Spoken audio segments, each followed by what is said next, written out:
Trust is everything. Yeah. Do they trust you? I mean, if a seller trusts you, they're not going to interview a bunch of realtors. They're going to hire you. Yeah. And that's going to be tied to your process, how you handle it. You need to sit down and talk about all the things you're going to do, like share stories, the wins, the deals that you closed that were tough. Here's how we got it done. Yeah. Here's my vendor list. Here's my mortgage. You know, we have our own mortgage company, Prosperity Home Mortgage. So we have that, make that part of the conversation.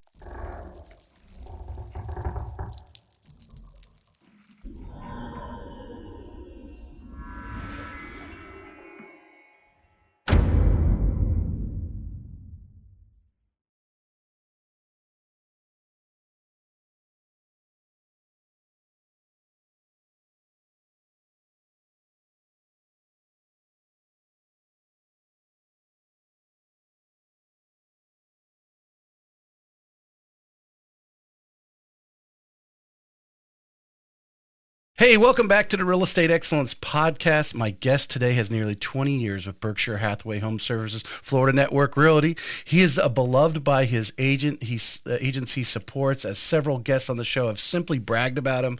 When he isn't working with one of his agents, you can find him playing the drums, jumping in the pool with his family, as that's very important to him. His core values are family, authenticity, and unmatched support for his agents he leads. Let's welcome the highly respected broker from the Berkshire Hathaway HomeServices Florida Network Realty, Josh Cohen. Hey, Tracy. Welcome to the show. Thank you for reaching out and having me on. I appreciate you. You fly under the radar, but like I said, we've had some of the agents that work with you brag about you, and I said, man, you guys really love this guy. I got to have him on. I appreciate that. Yes, it was quite the accolades.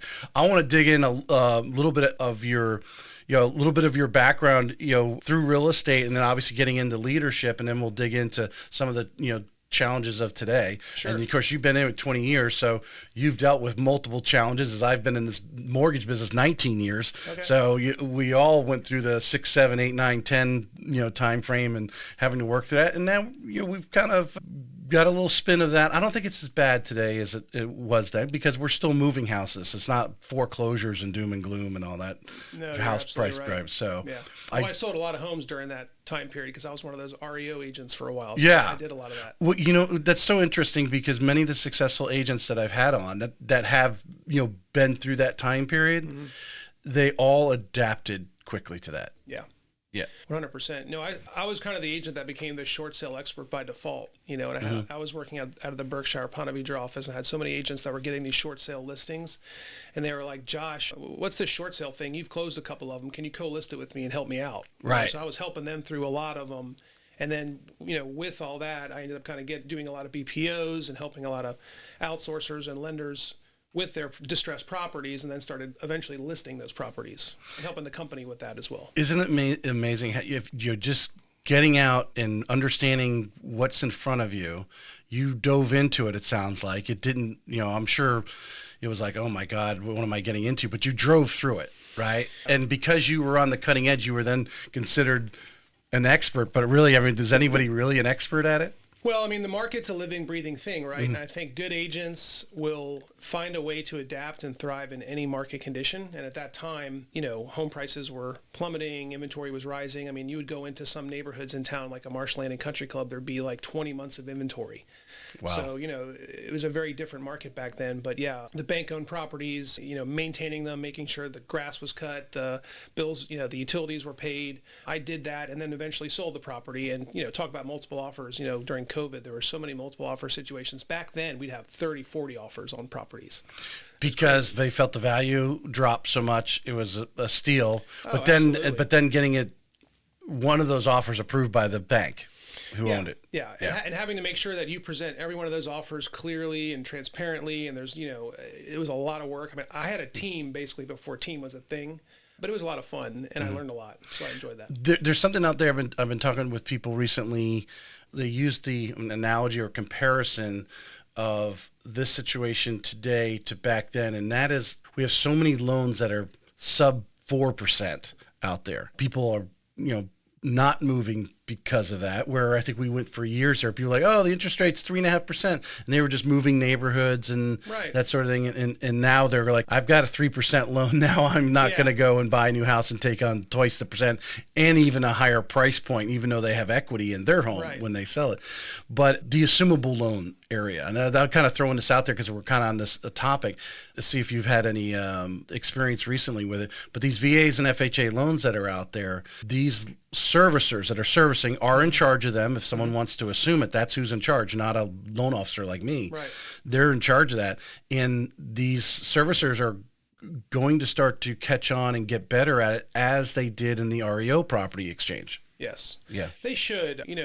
We do some assumptions, but yeah, you're absolutely right. You have to reach out to the servicer really in advance, almost like you would if you were in a distressed situation like a short sale. You got to reach out to your servicer and let them know what's going on, because every bank handles that differently. They have a separate department.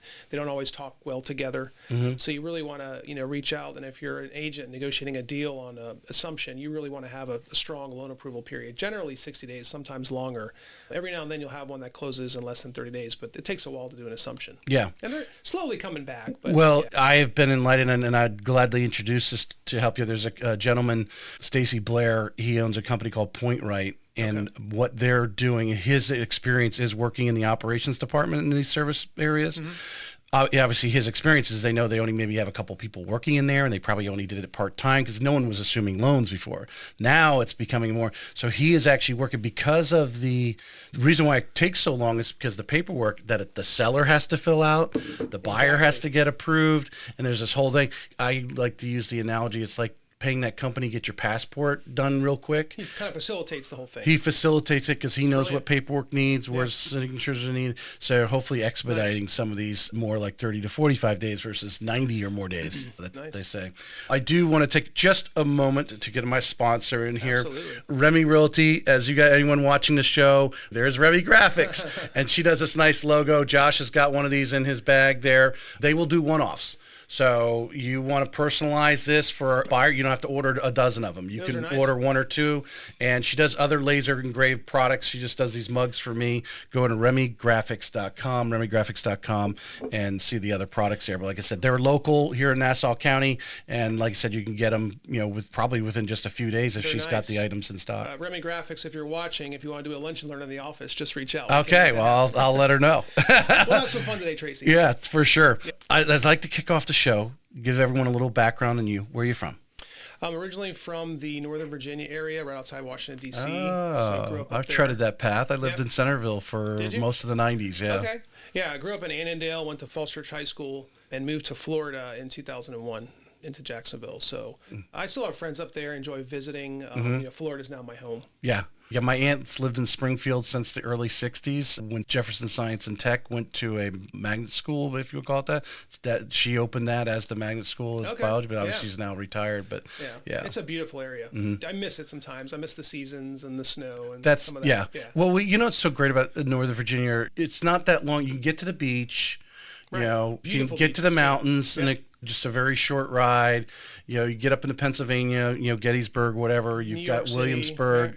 Baltimore. Hop on a train, take it right up the coast. Yeah. And there's good public transportation too. I mean, the metro and all that. Exactly. Yeah. Exactly. All right. So what introduces you to real estate? Where do you... So when I moved down here, I was kind of in the, pretty much whatever you could think of in the food and beverage restaurant industry. That's what I was doing. I mean, I started working as like a line cook when I was 15. So that was kind of like, I started working very early on, working behind the, in the kitchen, back of the house, eventually bartender, server, manager, all that kind of stuff. Was working in the hotel business when I came down, had a job at a really big hotel here in Ponte Vedra Beach, and was all kinds of things there in food and beverage, and just saw the development going on in real estate. It was always something that I wanted to do. My dad was in sales, and so just kind of came down here. Was kind of in was in a transition period, I guess you can say. And so I decided just to take the leap and get my license. And I joined. We were Prudential at the time, so I joined the company. I got my license in 2003. I joined the company in 2004. Was there's somebody you met in the restaurant or something that said real estate, or how does it actually? No, I mean, I did encounter a lot of people that were moving there, because they were building a house, or because at that time there was no Nocatee, there was, Ponte Vedra was kind of sleepy. It was kind of quiet, believe it or not.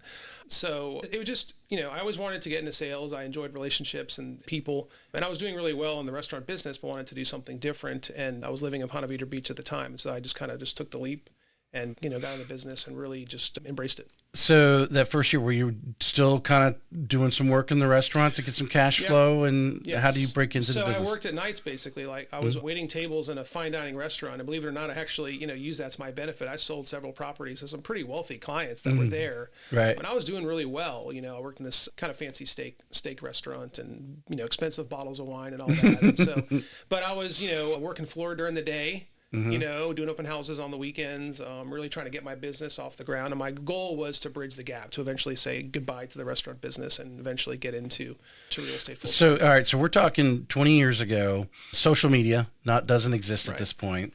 I mean, from a marketing standpoint, was the walk-ins? I mean, a good part of you introducing yourself to people? Obviously, you're in the restaurant, so you're interchanging there a little bit of what you're doing. But what are you doing to let people know? A lot of open houses, a lot of open houses, friends, network, family, networking. That kind of thing, you get into circles of friends and things like that. But I did a lot of open houses. I remember one time during TPC, I was working floor, and I had someone come in who was traveling with Phil Mickelson, and they were part of Barclays Bank. They're like, they may still be his sponsor. But they were I remember. Yeah, you used to wear the hats all the time. So they're a bank from Ireland, and there was a bunch of Irish guys there. And one guy walked in, he's like, just tell me about this place, the Plantation. And I'm like, here I am, this young, hungry agent, and I'm like, way to kick off. Here I go, And I'd already closed a couple deals. But anyway, I helped him out and a bunch of his golf buddies and stuff too, And so you kind of like, if you work hard and you're really good at follow up, and you tell people that you show people you're truly going to hustle for them, you're going to be there for them. You have the, if you don't have the answer, you're going to find out. They can feel that. And so they will refer you. And so, like most agents, referrals are your bread and butter. You just work hard and really try to prove your worth. Well, I mean, it's one of the words you use in your bio, authenticity. And it was something I was just watching the news and comments, even on the politics, on the politicians, is the sense of their authenticity of what you're doing, what you're saying, your actions, your body language, and so forth is probably something you teach today, or make sure it's a lot of agents, they see other agents and maybe they want to be like them or try to be like them. You have to find your voice. You have to find out who you are, and that's one of the things that I always like. We might be jumping ahead here, but one of the things that I always like talk about when I'm getting ready to meet with an agent that I'm coaching, whether I hired them or whatever, is, what do you want to accomplish from it? Like, what do you want this business to be? Like, why are you doing this? What is your why? Because some agents are really working to have more personal time. They're a top producer and they want more personal time with their grandkids or whatever. But yeah, you have to be authentic. You have to be yourself. You can't be like somebody else. People see that. If you're not being real, they will feel that. What's your why? I hate that question. I know. It's kind of cliche. It's kind of, my why is I'm going to tell you, here's my why. Money allows for freedom. Sure. Yeah. We all want to make money in this business, right? But how you do it matters. Yeah. Like your words matter, your vocabulary, your energy. You have to be intentional with your energy, whatever that is for you. Like for me, it's, you brought up earlier, music and playing drums. I've done that almost my whole life. That's like my weekend therapy. If I don't have that, I'm not as strong of a husband, a father, or a leader, so I need that. So some agents, they just want all real estate all the time. Well, what is it that you like outside of real estate that helps you be that better person? So you have to kind of like dig in and find out, like, why are you doing this? Maybe the way I described it's kind of like not the best way, but you have to be true to yourself and find out why. Well, this is going to be a chapter in my book after all these interviews. The actions that you're listening to, I'm going to, Carrie Carpenter with Keller Williams comes to mind, just how she runs her business. And she started running her business like a business right from get-go. But part of being that business is all those, being authentic, the follow-up, all those things where, you could run out there and try to get a new deal every day. Who can I turn and get a sale in the next 30, 60 days? But really, would you agree to become truly successful in the real estate business, you've got to be doing actions that may not bear fruit for years. 100%. You have to have that commitment to delay gratification.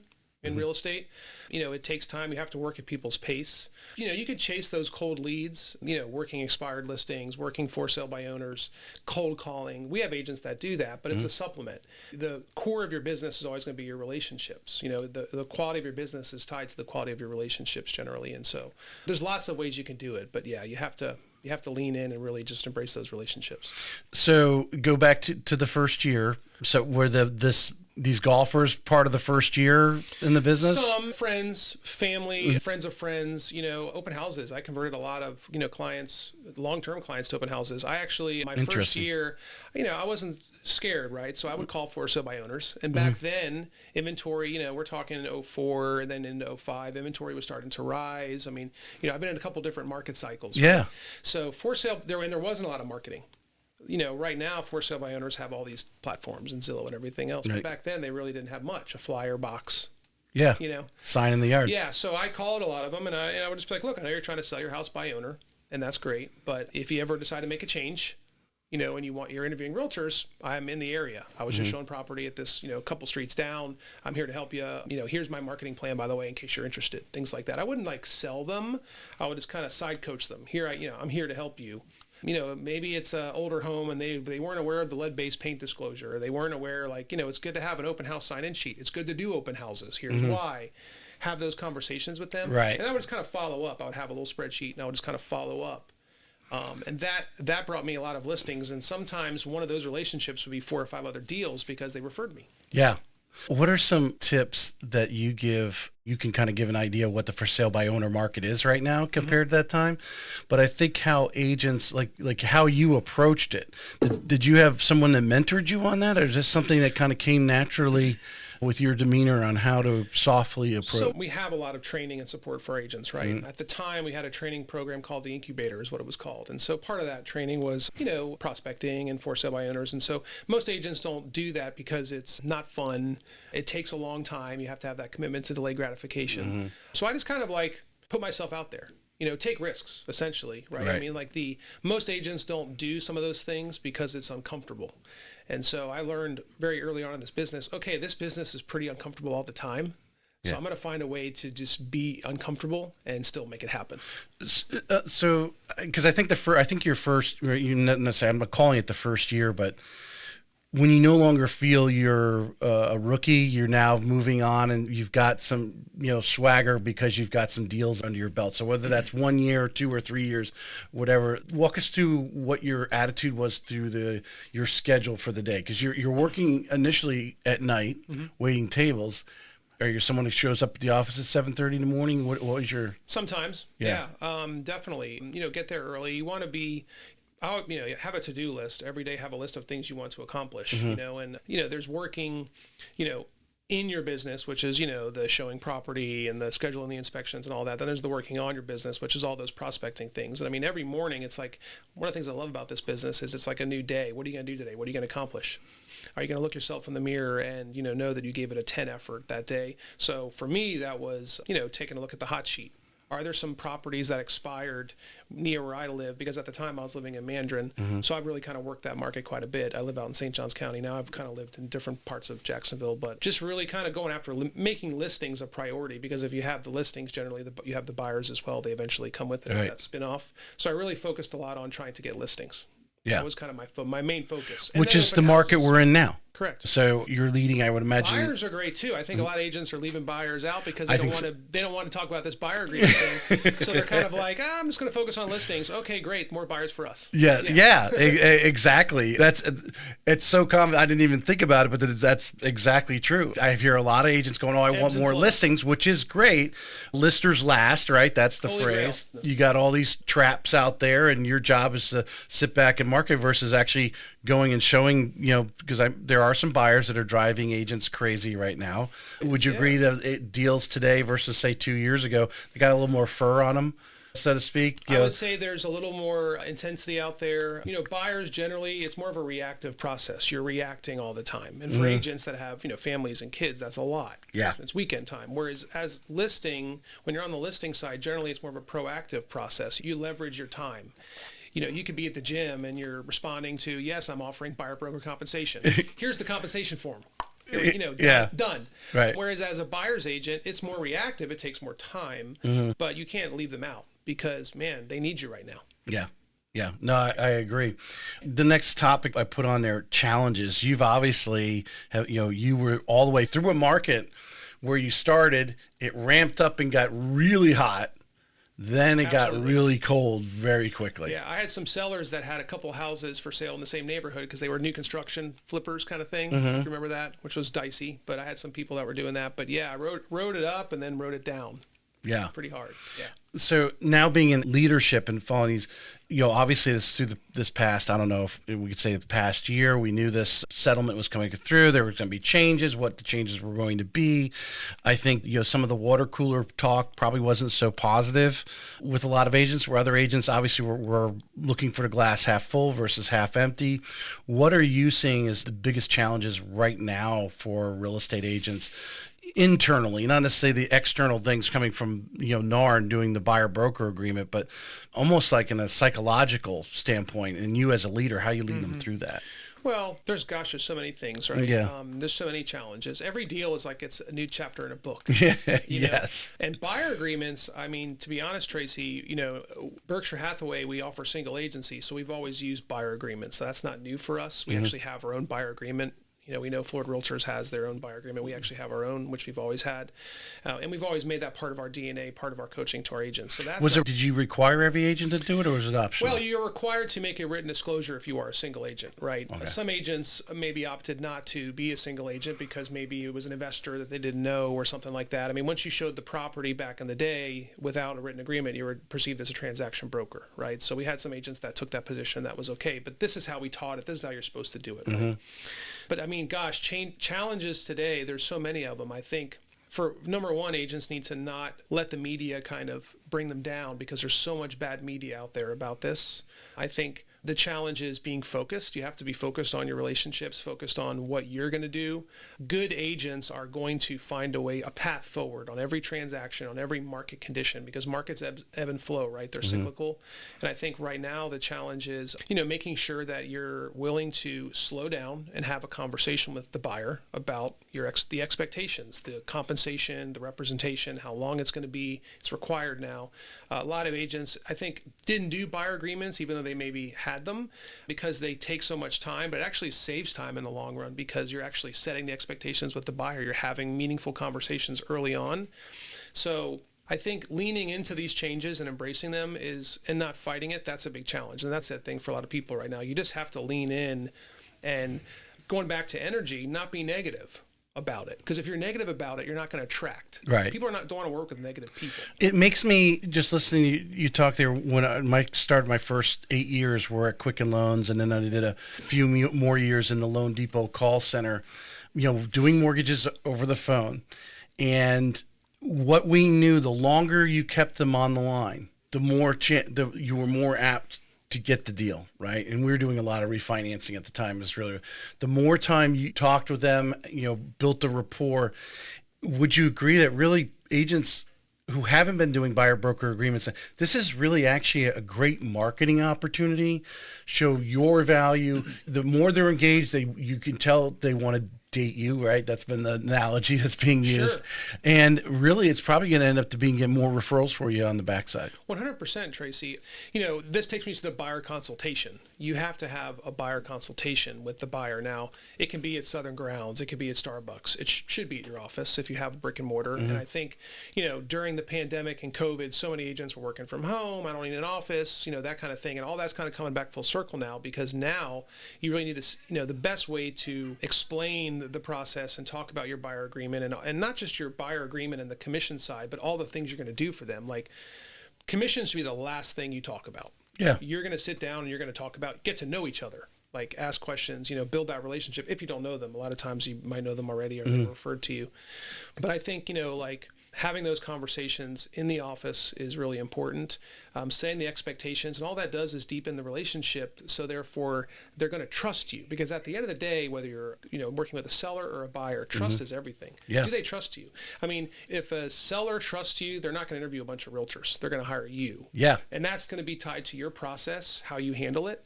So many agents you're on the phone with a seller and they're asking you, oh yeah, so-and-so recommended you, yada, yada, yada. Before you come out, what's your commission? And so many agents are like, well, it's this. You haven't added any value yet. Right. Like, that's a great question, but let's have the appointment. I'd love to get to know you first and then take a look at your house, get to know your property, show you my marketing plan, all the things I'm going to do for you. Then we'll talk about how much work I'm going to have to put into this, because some are easier than others. The same now applies to the buyer side. You need to sit down and talk about all the things you're going to do, like share stories, the wins, the deals that you closed that were tough. Here's how we got it done. Yeah. Here's my vendor list. Here's my mortgage. We have our mortgage company, Prosperity Home Mortgage. So we have that, make that part of the conversation. Right. So sitting down, having a meaningful conversation and taking the time to do that and show them your value, then at that point, you're ready to go transact. And then we could talk about compensation and all that stuff, which is the NAR requirements now. Yeah. Yeah. I think what happens when you're if you're in sales long enough, there's a lot of stuff in between. It becomes a routine. And I think one of the things that agents have done, I think I mentioned this in a video that I put out to my people, just explaining them straight out from me to consumers of what's going on right now, is we just got to a pace where things were just happening so fast. We just wanted to stick the sign in the yard and then grab the contract. And now, okay, schedule closing. Let's get and do all those actionable items versus the time to sit down and explain to them the process. And I've got, on my side, the mortgage side, there's people that we can do the whole transaction over text message. I send them the document. You got any questions? No problem. And they give you the greatest reviews. There's others have a ton of questions. Right. So you feel that out, and obviously you spend some more time, and obviously answering the question before they even ask they're like, oh my God, you're so great. I didn't even think about that, but it might eventually come. And I think the agents just need to slow down a little bit, right? You're exactly right. And there's probably some models out there, some business models, some brokerages, some agents that's just how they do it. We're not focused on relationships. We're only focused on the transaction. We'll meet them at the property, and then in the street, we'll talk about this buyer agreement and get it signed. To me, that's a mistake. Yeah. If that's how you want to run your business. Well, it's not a long term. It's a short-term game. Yeah. For lack of a better analogy, the golf and real estate is the long game. Mm-hmm. Right? It's longevity. If you want to be in this business long term, you have to really lean into relationships. And so these change, if you can find a silver lining in all these NAR settlement changes, one of them is it's forcing you to have more quality conversation with your people. Yeah. That's a good thing. You should have been doing that anyway. Yeah, 100%. And some always did. Yeah. No, I think that is the positive side of it.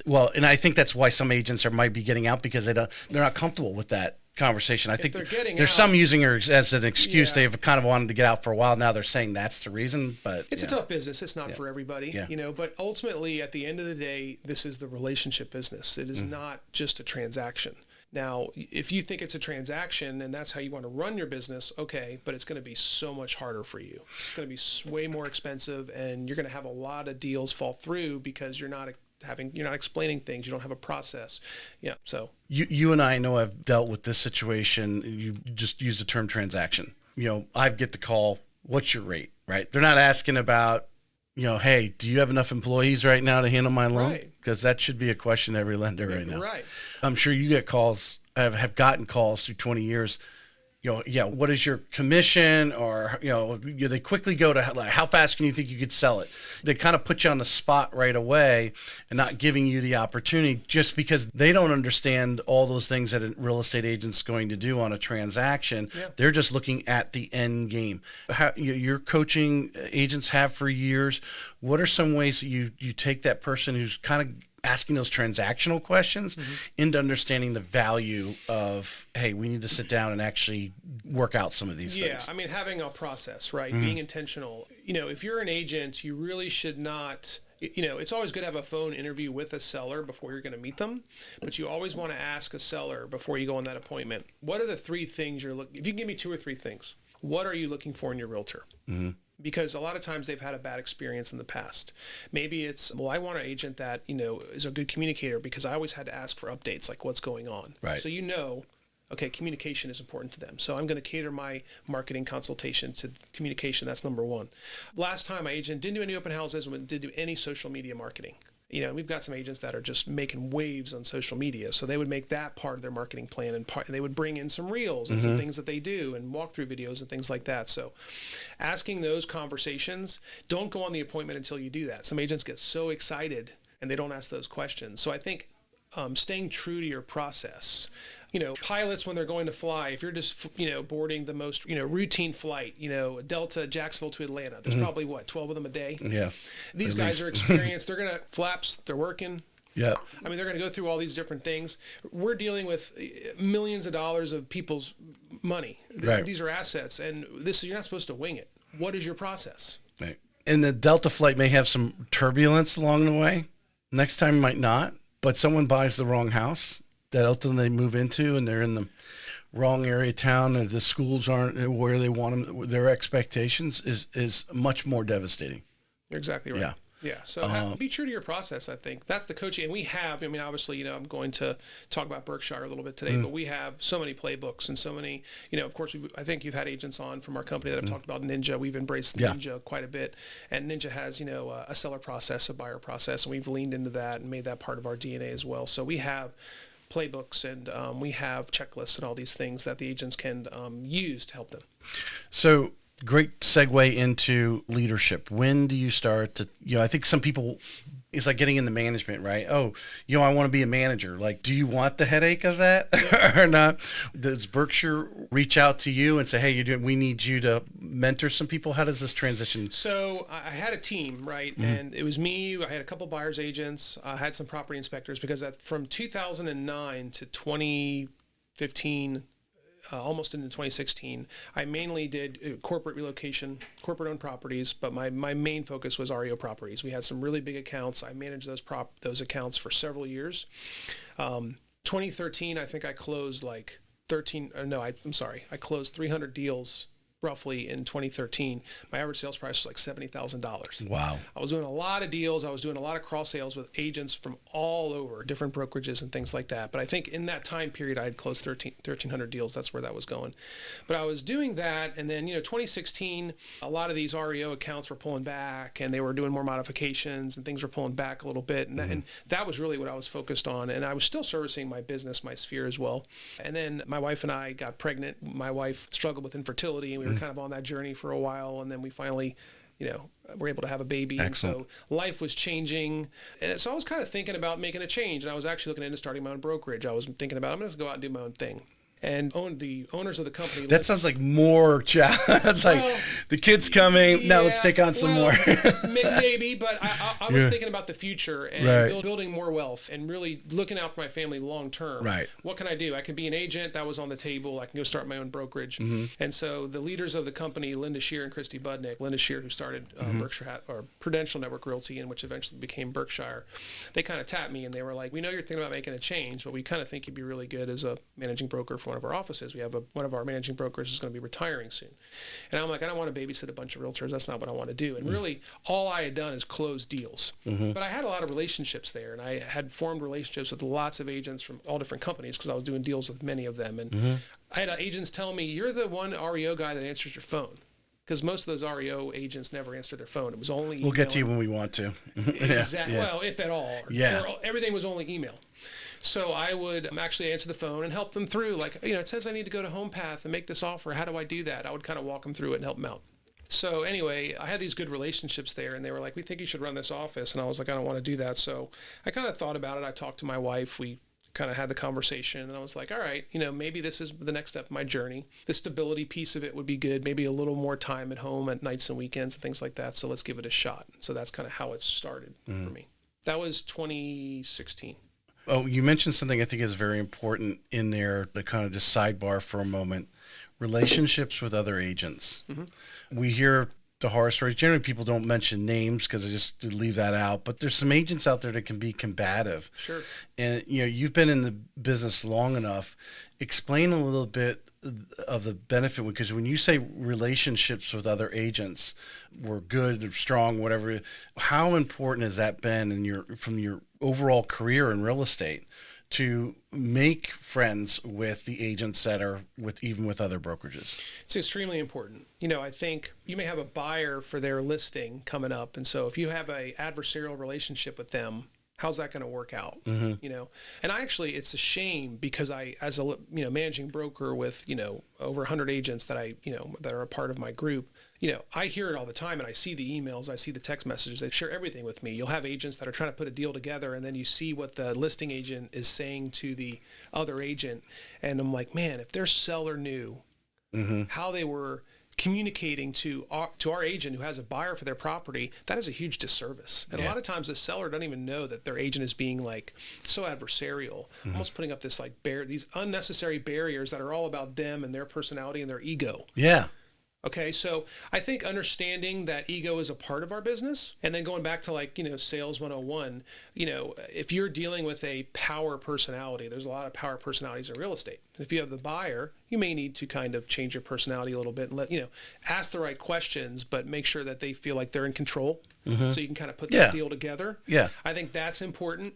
But I think, never jumping all into business. If you're, talking to an agent, you're maintaining those relationships, like, how was your weekend? What'd you do this weekend? Like so many agents just like, okay, so I talked to the buyer and blah, blah, blah, blah, blah. Okay, let's slow down. How's your morning going? Is everything good? Because they maybe had a terrible night. They couldn't get their kid to sleep or they had a flat tire or whatever. Talk about it because that human stuff might make the deal a little better, which at the end of the day helps our clients. And therefore we all do more business. Right. Well, you used the word ego, and that's where I'm like, okay, hold on. Why are you getting your ego? Are you because of a few $100,000 repair, or maybe you're asking them to drop the price a few $1,000s to compensate for that? Why is that how is that affecting you, but a couple pennies in your pocket, maybe because the percentage of the commission changes? You're exactly right. I mean, you're trying to close it. Yeah. Yeah. I had a conversation the other day, or yesterday actually, and it was an agent who had this opinion about this neighborhood. And they were like, well, because our agent was like, your listing, I'm trying to, I've got a buyer for it. We love it, but I can't comp it out. It seems high. It seems, about $50,000, $60,000 high. And this agent had all these opinions about why this home is like these other homes, which of course were on this other side of the street. That's all riverfront. But she was just sharing her opinion, which everyone's entitled to their opinion. But maybe that's not the seller's opinion. Like, why don't you present it? And then we'll try to see if we can figure it out. Right. Instead of spending, half a day now on your opinion. Yeah. Let's present the offer. Well, as you get older and more mature, you start to realize other people have different perceptions. I mean, we see it on so many aspects of our life going on. And everyone has their opinion of that neighborhood, or there's their perception. Who has the facts? The only facts we know is what's actually sold, right? So we're comping this out like this is the highest property sold recently, and you're 50,000 over that. You're exactly right. Perception's important, and you want to respect their opinions. That's not what I'm saying. You don't want to be disrespectful about it, but at the end of the day, we want happy buyers and sellers. Right. We want to try to put this thing together, so I think ego can be a thing. Sometimes some agents are getting cut down to size now because there's so many new regulations and changes that you have to adhere to. So, and that's one of the things that I think, with this NAR settlement is tough because, now there's so much now about compensation and not the client. And it should always be about the client. Right. And so I think a lot of agents now, they're having to kind of navigate that. Yeah. Yeah. What would you change about the business? If you could be, what's that character in the Marvel comics that has, you could change everything. What do you think that could be better? I mean, we just got off a topic of relationships between agents. Obviously we want, they need to be more collaborative is the word everyone likes to use. You got a buyer and you got a seller and you got a house in between and you guys got to mediate this to success, right? I think that's obvious, but what are some things that if you could change in the overall real estate industry, what do you think that would be? Oh my gosh. I would say the business itself is constantly changing and evolving, so the change is constant. What would I change? I don't know. That's a hard one to answer. I think it'd be, maybe a little better if the state exam was a little harder, just a little bit, right? Because I do think what we're doing is serious business. Like some agents are like, well, I do real estate part-time. I have a real job. This is a real job. Yeah. Real estate is a real job. Yeah. So if it's not a priority for you, then maybe think about letting the professionals handle it.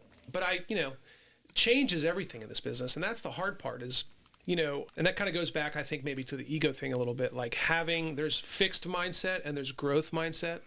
you have to have a growth mindset in this business and understand that it's constantly changing. I mean, a couple months ago, everyone was freaking out about the FAR bar contracts. So we had to navigate that, which, is not a big deal. We have to work through it. Forms change, the contracts change. Now we have all the NAR settlement changes. MLS had gone through a data, NEFAR MLS went through a data conversion 6 months ago, a year ago. Your wife probably shared that. And there was all kinds of issues with that.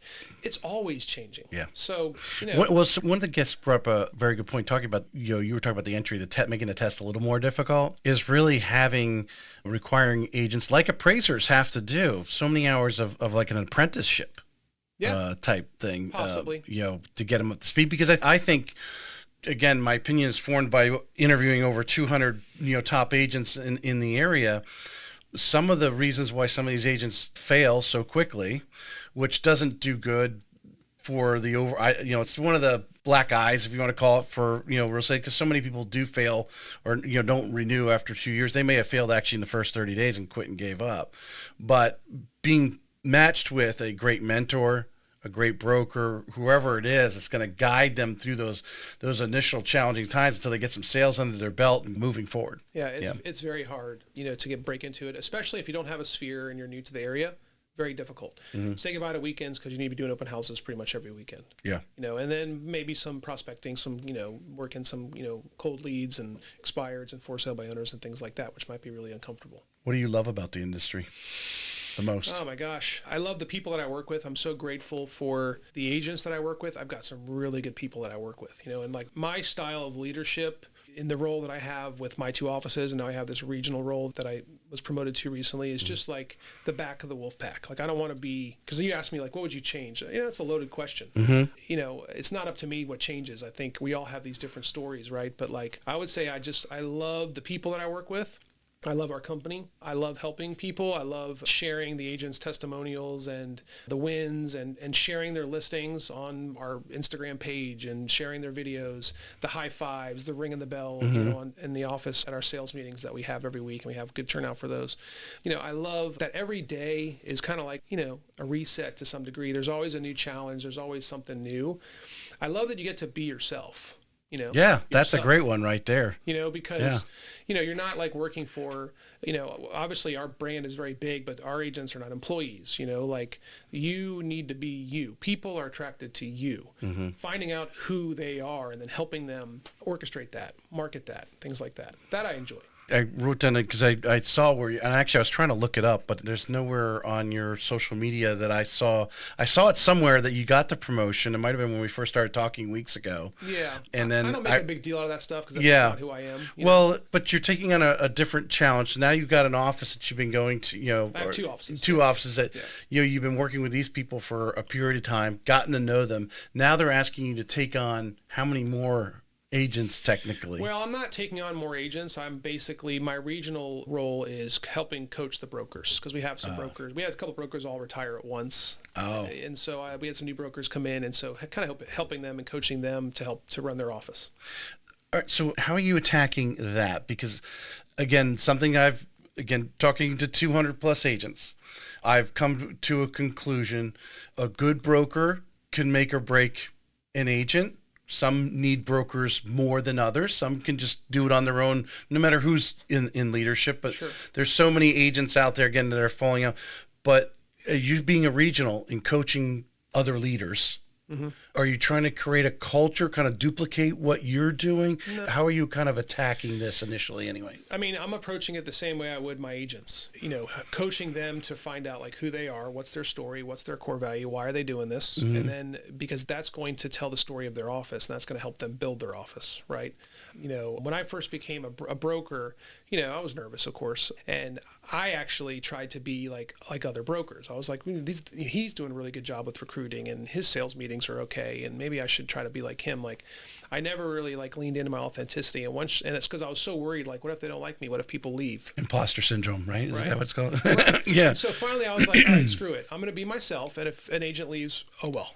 Right. Once I kind of just said, I'm going to be myself, this is who I am, then things started trying to happen. So helping these new brokers with that, but coaching them through the leadership side of things, just like I would an agent. My week is very, I'm a big time blocker. So, I have like a Monday motivational thing that I do. We have one-on-one coachings that I do with my agents.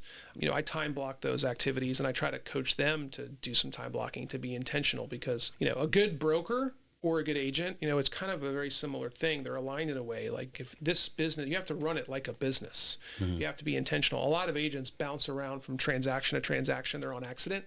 You've got to be on purpose. These are ninja terms, but mm-hmm. You have to be on purpose with your business. You have to have a plan every day. Wake up, here's the things I'm going to accomplish. So if you accomplish those things, then in the afternoon you can go be with your family or go to the soccer game or go to the networking event. That's going to eventually get you more deals because you're nurturing relationships, So really helping people run it like a business, whether you're an agent or a broker, mm-hmm. helping them through that. And then sometimes it's the personalities and the recruiting and the deal doctoring. There's some of that too, of course, helping them through some of those challenges.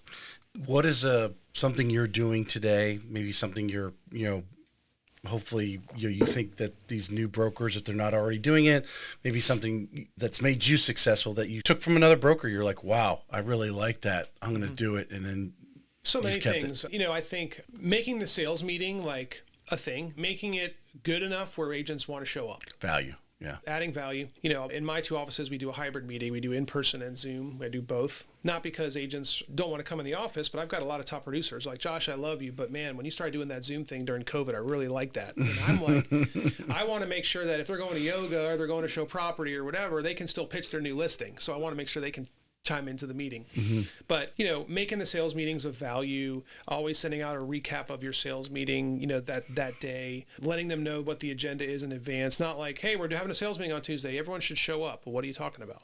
Right. What's the topic? What's it going to be about? We have special guests sometimes, but not often. Last week, we talked about, what are the reasons why a seller should offer buyer broker compensation? The week before that, it was mastering the buyer agreement. So I really try to what does the group need? During COVID, multiple offers. Do you rely on some of your top producers to fill in with some of the content at the sales meeting? Sometimes. Yeah. I mean, we have agents that are really good at, social media. They might do some of that. That stuff is usually more lunch and learn. Mm-hmm. I really want it to be about the agent, not about me. Right. But the sales meeting is like that one little hour and a half or so where you get to kind of show your value and help them. Like my goal with the sales meeting is that they're going to take away one or two nuggets that they can apply to their business. Mm-hmm. A couple of years ago during the pandemic, it was multiple offers. What are some multiple offer strategies? How can we, go through that? Right. Now we've got rising inventory. I took some notes here. I think in Duval, Clay, St. Johns County, if you're looking at the most recent NEFAR statistics, got to quote NEFAR here, that's where I got the data, right? But I think months of supply, it's just about 4 months of supply, and inventory is up I think 80% year over year. So agents need help right now moving listings. I mean, getting listings is always something we're going to be focused on, but we need to move our inventory. Right. We need to make sure that every single listing has, a service providers list. Here's all the people that are servicing the HVAC, servicing the pool. You have a feature sheet attached to your listing.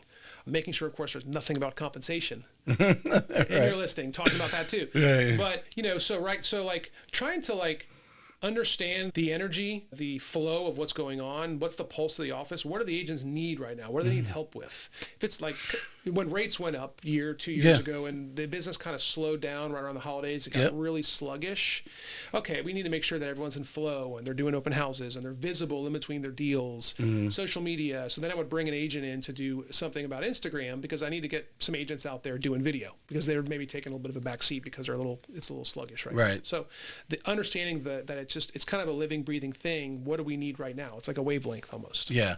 No, I think that is so vital. If someone's listening to this that's even not in real estate, I have been to so many sales meetings where they're unprepared. There's no value. There's not even an agenda for someone to go through. And I think you're dealing with adults. Treat them like adults. Their time is very important. And especially, I think, in real estate, and you'd obviously agree with this because, if you're going to take them away from their time or have to have someone else drive their kid to school because they're going to make the sales meeting or whatever it is, because real estate agents have the ability to set their schedule, so to speak, but you're saying, hey, I need you to be here at this time, and they're working everything around it, it better be good, and hopefully they're walking away with some nugget. Absolutely. Like we were talking earlier, this is a real business. This is a real job. And taking it seriously, going through, and right now they need the coaching, and we have a lot of agents that have joined our firm recently because they just don't have that. Right. Their broker wasn't even talking about the NAR settlement. Their broker it irritated them. They were negative about it, and they just didn't talk about it. Yeah. Which is a mistake. Well, it's death right now. Yeah. To me, you're just, if you could disagree with it or not like it or whatever. That's where we're at right now. The business changes. You got to roll with it. Good agents, good leaders in any market cycle, we find a way to make business happen and take care of the client. Well, I think Ant Stroud said when I had him on here a couple of weeks ago, it's really agents on the ground that are going to set the tone, because we're the ones doing the Instagrams, we're doing the reels, we're going to set the tone for what really the clients, the buyers, the sellers, what they're going to get, and other agents seeing your attitude towards the whole thing. So, you take it which way you want, but I think if you go more of the glass half full, hey, this is our challenge, but we're going to, come out this way, it's going to be better on your clients. It's going to make your consultations a lot easier, just having that different attitude. You're exactly right. Being intentional with your energy and understanding the rules. Right. I think we were talking earlier before we even started, like how so many agents are kind of making up their own rules about it. I went to several meetings or trainings, masterminds, whatever you want to call, where people were talking about it. And that's why I had to have David Heekin on a couple of weeks ago. And we tried to get as many of these questions covered, because there is so many people that have taken parts of it and blown them up bigger than they need to be. And then, there was a big discussion on open houses. At what point you have an unrepresented buyer coming in? At what point do you become their representation? When do you, as Florida realtors, use the term working with? When you become crossing the threshold or something like that. Yeah, I mean, the rule is if you're, it's not required to sign a buyer agreement when you attend an open house. Yeah. I think open houses are going to become they've always been a great way for agents to show their value, to generate leads. So I think it's going to be a bigger thing now, because we're actually already seeing it, because an agent shared this at our sales meeting a couple weeks ago, that people are going to open houses and they're shopping for realtors, because if they're going to sign it's a casual way of doing that, right? It's almost like going to a showroom in a way, like test drive. Like if I'm going to have to sign a buyer agreement, which you're going to have to, right? I want to sign with a good one. Who has the listing market share? Who has the listings? Who's the influencer in that neighborhood? Who's a good communicator? Who followed up with me? Yeah. Who didn't push me and sell me? That's great advice right there. I didn't think about it that way, but you're right. Open houses are huge, and so many agents don't value them. Right now, open houses are going to be tremendous for agents to lean to. Because, there are people out there who don't want to sit down and technically have an interview and tell the agent, okay, we'll call you if we make our decision. They don't want to have that, but they can walk into an open house with no pressure and just have a conversation with you. Absolutely. And ask the right questions, Yeah. And again, this is the relationship business. They're going to work with someone that they know, like, and trust. And if you're in flow, then you're going to have the opportunity to get that business. You used a term a few moments ago, making yourself visible between transactions. Expand on that. I think so many agents, social media is such a huge part of our business right now. And will continue to be. Will continue to be. 100%. I think you need to be visible on social media platforms in between your deals. It can't just be when you have an under contract or a closed. People want to know about your family. They want to know about your lifestyle. Like, we're selling the lifestyle. You go into your favorite lunch spot or coffee shop in your neighborhood with your family, and you guys are sitting outside. It's a beautiful moment. We don't think about it, but like the things you do in the present, that's what sells. That's what connects people to you. The authenticity. The authenticity piece. You've got to be visible.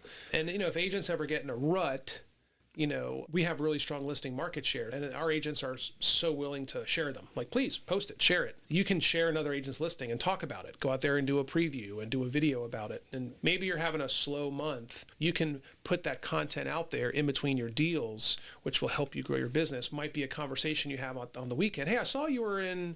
you had that. You were in San Marco and you were videoing that great listing. Tell me about it. Just because you were intentional about putting that out there on social media. Right. So you have to. Again, it goes back to running your. It's a business. Make that on your agenda that day to get that done. Well, I think. Would you agree? I think a majority of people, majority of real estate agents, putting those. We don't know who's watching. You don't know how many people, you may know how many people liked it, but you really, how many people watched it and it resonated with it. And then the fact that you were doing something, maybe it was that person's favorite restaurant. Right. And now you have, as small as that may be, you both like this particular restaurant. People bond over stuff like that. Absolutely. And I'm not saying like you have to be like videograph your entire life every right. second. That's not what I'm saying. But yeah. And I mean, sometimes agents can have a period where maybe they don't have a lot of transactions going. You don't, they can quickly forget about you if you're not visible. Right. So you have to maintain your credibility. Right. And sometimes that means faking it till you make it if you're new. Yeah. And then if you're an experienced agent, you're maybe having a little bit of a slowdown, collaborating with another agent going, I love your new listing. Is it cool if I share it? Yes, absolutely. And then maybe you make that a 3-part series or something on Instagram or Facebook or what have you. Yeah. Well, the meeting I have on Tuesday I was telling you about earlier, I think it needs to be put out there. You and I think, already realize it. Real estate agents are a part of our housing industry is a big part of our GDP. Housing, because it involves so many people, from the builders to the appliance makers to the movers. There's so many people attached when a house exchange goes on. I'm glad you brought that up, because I actually looked that up before I came here today, because I thought we might talk about it. The average expenditures on your typical home sale, and this stat comes from the National Association of Realtors, is between $5,000 and $6,000. Which is crazy, right? Think about Xfinity, the movers, the plumbers, everything. It's a big part of the economy. Yeah. The real estate agent is the influencer in this deal. Absolutely. And we have so many people here being in Florida, people moving from outside the area. You may be the only person they really know. I mean, maybe they have a friend or relative that's nearby or something, but especially if they get moved in from work or for the military, they may not know anyone else. Yep. And that where you are truly the pillar. I think real estate agents are a pillar in every one of these in the community. They're an influencer if they want to be. Right. So there are people that they're coming in. They're looking to them for, hey, what is the best restaurant? What daycare should I send my kid to? That type of thing. You're exactly right. For lack of a better term, so I've heard some people say you're the celebrity of the neighborhood. Yeah. But, I think you need to be the market expert. You need to be the neighborhood expert. You have to know, especially if you want to farm your neighborhood, you have to know everything about every listing that's been on the market, closed that year. What's the average price per square foot? How much do they get per square foot on that property? Why is that house worth more than that? But yeah, and going back to visibility, you have to put yourself out there. Talk about the market. Talk about the fact that inventory is rising right now. So if you're a seller and you're thinking about maybe listing, towards the end of the year, well, you're going to have more competition. Putting that conversation out there might be the reason you get a listing now versus 3 months later, because you've got a listing that's kind of in the pipeline. Right. Those types of things. And then, I think letting people know that you're working with buyers, which means they're signing buyer agreements. That's not that difficult to do. We're signing them every day. We've always done it, but now, it's not scary to buy a house right now. You're not going to sign this contract that is going to require you to pay your agent. In some cases, maybe, but in most cases, not. You said earlier you were having a training recently on the importance of a seller to have buyer compensation. It was why should a seller offer buyer? What are some points that you guys just talked about? Well, it's not required. It never was. Right. Commission was always negotiable. Right. So, I think there's lots of reasons, Tracy. I think the big thing is, as a listing agent, when you're getting ready to list a property, you want to, help the seller understand that, I want to cast the widest net. I want to make sure I have the biggest buyer pool out there for your property. I want to get as many people in the door to fall in love with your home. If I do not offer buyer broker compensation, that is going to shrink your buyer pool. I mean, that's just a logistical fact. Yeah. Now, you don't have to offer buyer broker compensation. You didn't before. You don't now. But here's why, and talk about those things. There's hundreds of reasons. Yeah, well, one was brought up. I forget who. Again, I was listening somewhere. I'm always taking in information. You're becoming the podcast king of Northeast Florida. Yeah, and beyond maybe. But I was over at Landmark. We were at a training, and the key point is a lot of times the sellers are just looking at what they're netting out. Sure. And so whatever happens, a compensation or whatever, hey, I don't care wherever that goes. I need this much to walk away. You're exactly right. I mean, you could break it down for a seller, their monthly expenses. How much is your mortgage, your taxes, your pool? The average days on the market in this neighborhood is 3 months. Let's multiply that by 3. Why don't we offer buyer broker compensation and get this thing sold? Sold quicker. And I also think, too, a lot of sellers out there are going to be buyers. So let's think about this for a second. If you're going to be a buyer and you want to get into this neighborhood, maybe you're doing a move-up purchase, and a home hits the market and you love it, and let's say there's multiple buyers, so it's a multiple offer situation. If you have to, and they're not offering buyer broker compensation. So if you are a buyer in that scenario and you have to pay your realtor, who this is a person you've worked with a couple times, you trust this agent, this you're going to work with, their fee is whatever their fee is, right? Which is negotiable. If you have to pay your agent could you be as competitive in that situation with that offer? Are you going to be potentially at a competitive disadvantage because now you have to spend $20,000, $30,000, $40,000 to pay your agent? I can't make an offer over asking now because I have to pay my agent. So from a logistical competitive standpoint, you're at a disadvantage. And I think as a seller, you don't have to offer broker compensation, but if you do, I think that makes your listing more competitive. Yeah. I think more people are going to want to see your property. Some buyers out there, if they have to pay their agent, they may just say to their agent, not because the agent didn't show it to them or filtered it out, they may just say, well, geez, it's, your fee is 3%, which I want you to earn, whatever your fee is. We'll skip that house because they're not offering buyer broker compensation. That happens. And that's the buyer making that call. Yeah. Yeah. So we don't want to list your house. We want to sell it. In your discussions on that buyer broker, because obviously one of the things they could tell you, say, if there's no offer, we move on to the next house. I mean, a buyer could give you those orders. Is there a subtle way are you guys talking about having that conversation with your buyer when you're signing that buyer broker agreement? I mean, where are you at and able to compensate type of thing? I think you need to be transparent. I think the best agents are good communicators. Yeah. And I think, now we're having lots of conversations with agents, some good, some not so good. Are you offering buyer broker compensation? Yes or no? Since some agents are like, well, make the offer. Yeah. Okay. You have a listing agreement. In your listing agreement, are you offering, it's a yes or no? And if it's a yes, what is the percentage? And if it is a yes, which sometimes it's not, that's okay, we'll work through it. There's a seller's broker to buyer's broker compensation form. And so, our agents are, if they're offering buyer broker compensation, which a lot of them are, to be honest, we have that signed on the front end. It's there, it's in the loop, ready to go. And we even put those on our website so the agents can download them. So we believe that is the most transparent and efficient way to market that property. So in one of these trainings masterminds I went to, one of the questions was, well, I'm just going to use these hypothetical, we'll use the Patty Ketchum, the bananas, right? If they're offering 10 bananas on the seller says, we'll supply 10 bananas to the buyer broker. But on the buyer broker agreement, they say, hey, we want to be compensated 6 bananas. Okay, well, there's 4 bananas left over because you can't get paid more than what the buyer broker agreement allows you to do. And it was this whole thing. It's like, so the question was, what does the selling agent, the listing agent, what do they do with the leftover 4 bananas? It depends on that situation. But my thing is like, well, hold on a second. Let's turn that back a little bit. First of all, the buyer's agent, and you agree or disagree with me or how you think it may change it, as if you're representing the buyer, you're making that first phone call, hey, we want to come see the house, blah, blah, blah. Are you offering any compensation? That question should be out there. And the seller, to me, in working collaboratively, says, yes, my seller has put aside 10 bananas. Okay, great.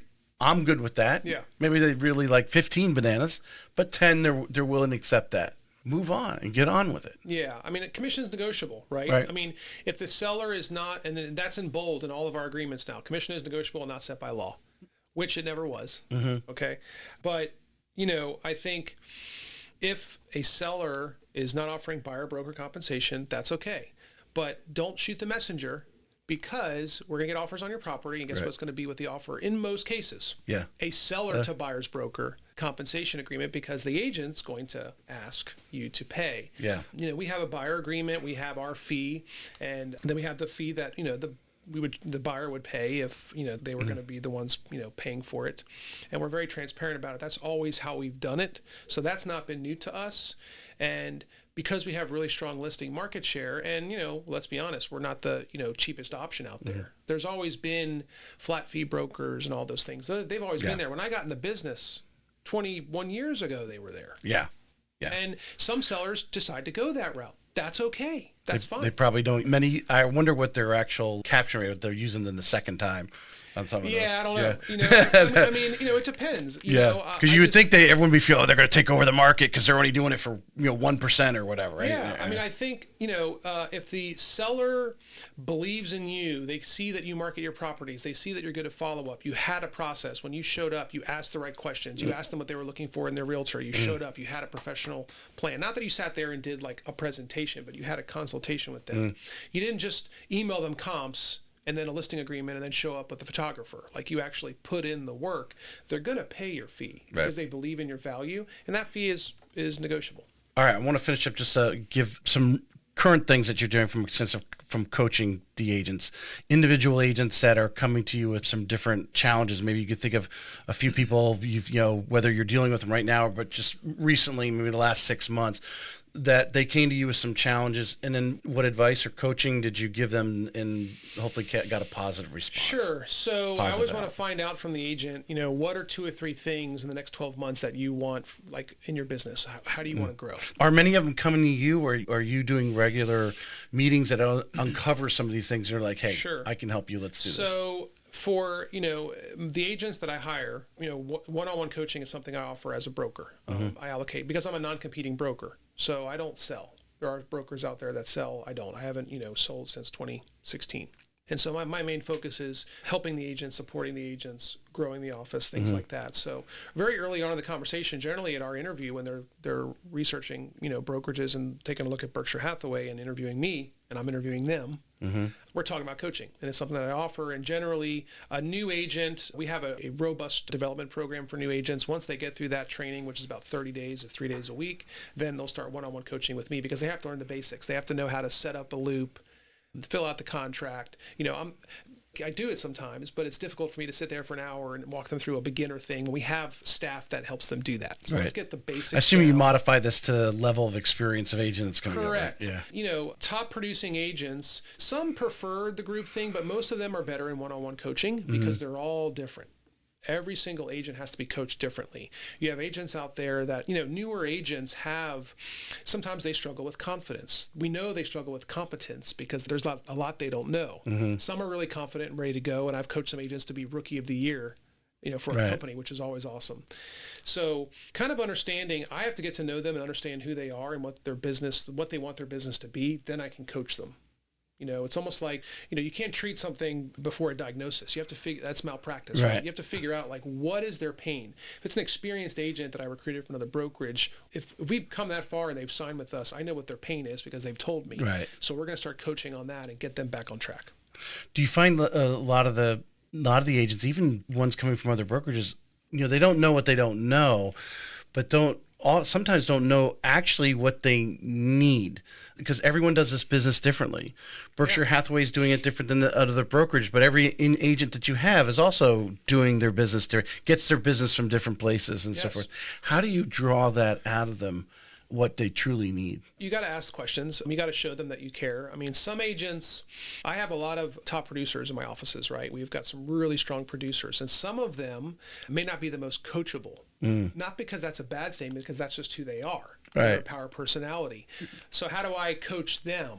I'll sit down, we'll go to lunch sometimes, we'll go to coffee, and I'll just hear about their business, hear about their deals. And then what are you struggling with right now? Sometimes it might be helping them get a, transaction coordinator or an assistant or something like that. But yeah, they're all different.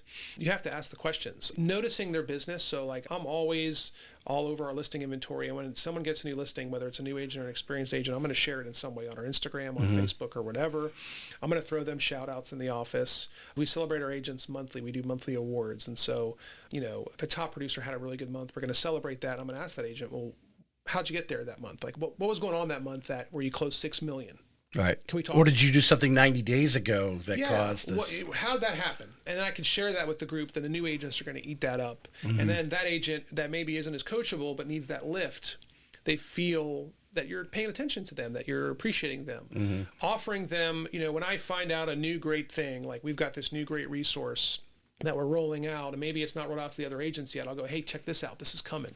Here's how this can help you with your listings or your marketing or your video or whatever. So being a good communicator, I think, is important, and sharing what we're doing and asking them what you can do to help. Hey, what can I do to help you this week? Is everything, you were at the sales meeting on Tuesday. I just want to make sure you're good. What's going on? All right.